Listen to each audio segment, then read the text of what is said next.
Are you fixed and rigid or adaptable and flexible? The way that you answer this question helps you gives you a little bit more insight into how you relate, not only with yourself, but all of the people in your environment, all of your relationships, whether they are your spouse, children, colleagues, family, and friends. One fun thing to remember that when you turn 30, your personality traits are pretty much locked in. However, there are some things you can do in order to curate that skill set of having a mindset that's open, that allows you to be flexible and adaptable instead of being fixed and rigid. First, I'm going to define, then we're going to share a fun story, and then share some little tips and tricks that will allow you to be able to open your mindset from being rigid and fixed to, what is it? That's right, flexible and adaptable. Let's define. Okay, fixed and rigid. Fixed is a tendency to perceive the functions of objects as fixed or unchanging, regardless of any new evidence or new information. Rigid, it's a personality trait.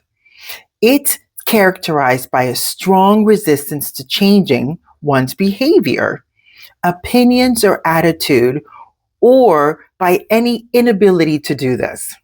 Now, why is this a difficult thing to be fixed and rigid? That means that if you get new information, say that you hear that all burgers are made of lamb and you don't like lamb, and you're like never going to have a hamburger anywhere because you don't like a lamb burger. You don't like lamb ground meat. And then you find out, because you get new information, that not all burgers are made of lamb. Some are made of chicken, ground chicken, some are made of ground pork, most are made from ground beef. Knowing this, you still stay fixed and rigid and saying, it doesn't matter, I'm still never going to eat another burger just in case it is made of lamb. Now, that is a simple little example. However, it is so big in understanding. Sometimes the word narcissism is tossed around a lot in the last decade. And what I've come to learn, it's very few people that are narcissistic. Most people are emotionally incapable or emotionally immature. And this is why it's important to understand fixed, rigid mindsets versus being adaptable and flexible. So what does adaptable and flexible mean? Adaptable is an individual's ability to adjust their behavior, their thoughts and emotions in response to a changing situation and a new environment. Flexible means the ability to be aware of thoughts and feelings without being controlled by them, and to adapt behavior to align with personal values and goals in different situations. I had my definitions here. Why is this important? Okay, I'll use myself as an example. Now, you guys know last year that my son almost died. It was horrible. He had pneumonia and sepsis. And as many of you know, my son is severely autistic and is mentally handicapped. So even though he's 30 years old, he's 8. So it was such a difficult thing. And there are so many situations that have happened with my son and I over his life. And I'm sure over our years together in feminist spaces, I will share so much.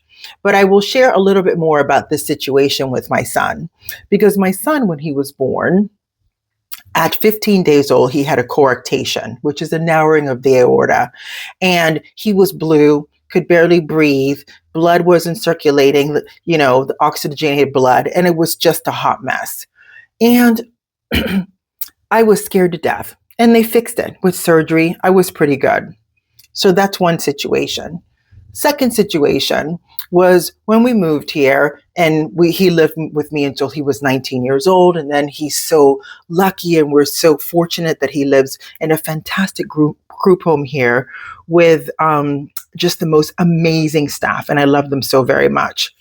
And during the transition of about 2 years, they called several times a week.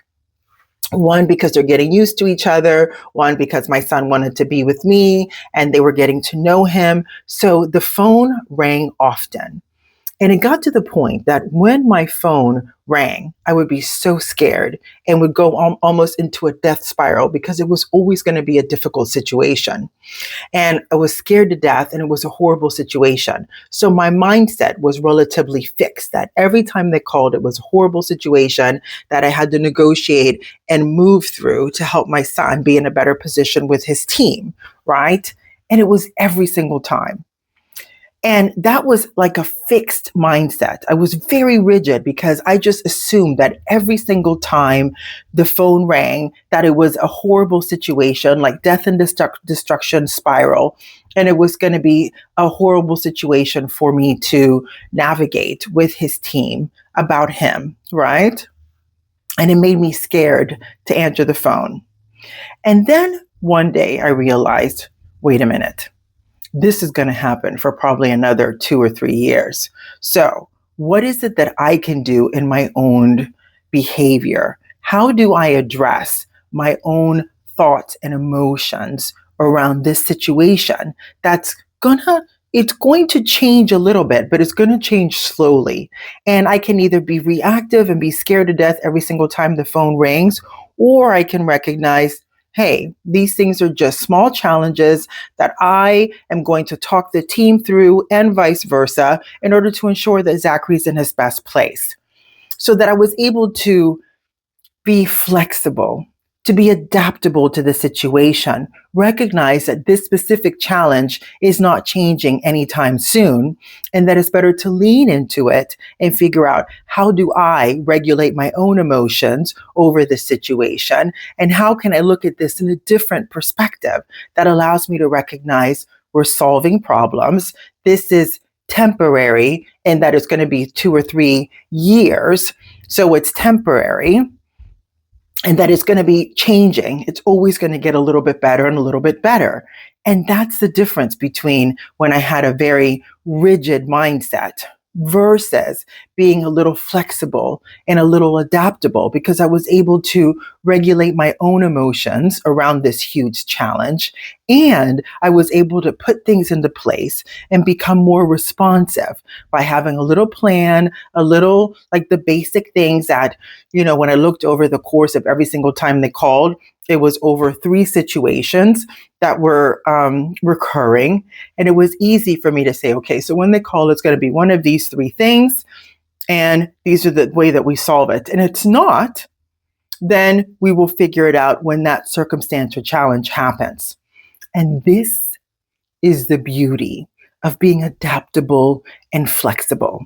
Because there's one thing I know in the 56 years of my magical life, being a business owner, retiring at 38, losing a father to cancer, losing a late husband to cancer at the age of 38 and being a widow, moving from America to Europe, raising stepkids, having a fantastic third husband, and still living my most magical, most beautiful life, because I knew not to become a victim to life's challenges and situations. They are just that, challenges and situations. And over my vast career in coaching, it has also helped me to recognize with my clients that we can go from victim to an empowered dynamic. It's about recognizing that you and I are in complete control over how we choose to react or respond.